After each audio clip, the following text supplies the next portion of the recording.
In this video, I will show how to solve a separable differential equation. In this case, we have an initial value problem, and let's write it out with y prime on one side and everything else on the other side.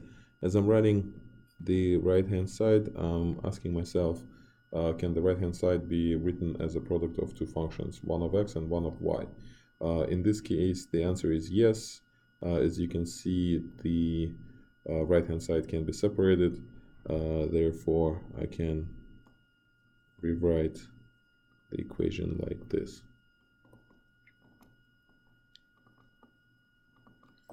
And then we solve it by integrating both sides. Now on the left-hand side we have a rational function which we going to decompose using a partial fraction decomposition method.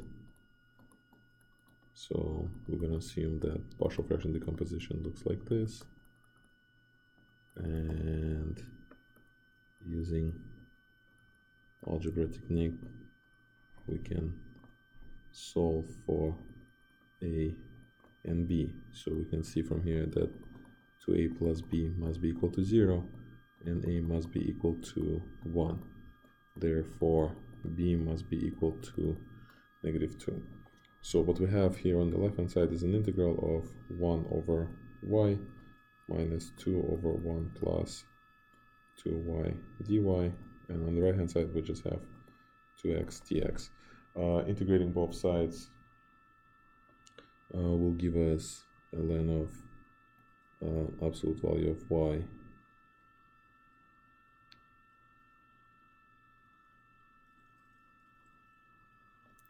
minus ln of 1 plus 2y, and on the right hand side we have x squared plus c, but instead of c I'm just going to write ln of c. And now we can combine these two natural logarithms together. So we have natural log of absolute value of y over 1 plus 2y equals x squared plus ln c, which means that absolute value of y over 1 plus 2y is equal to c e to the x squared, which means that y over 1 plus 2y is equal to c, which is not necessarily the same as the one above, but some other constant, times e to the power x squared. Now we can isolate y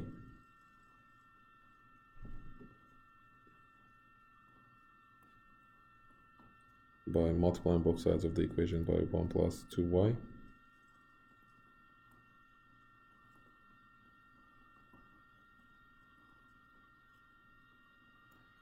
And then combining all the terms that involve y on one side and dividing by the coefficient, we'll get the following answer. Y is equal to c e to the power x squared divided by 1 minus c e to the power x squared. Now to find c, we are going to use the initial condition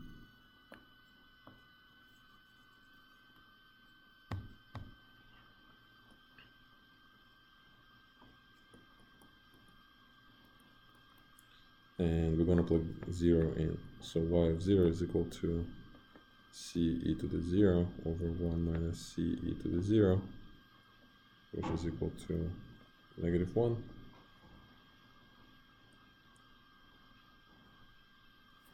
And I'm missing a factor of 2 over here, so there is 2 over here, 2c.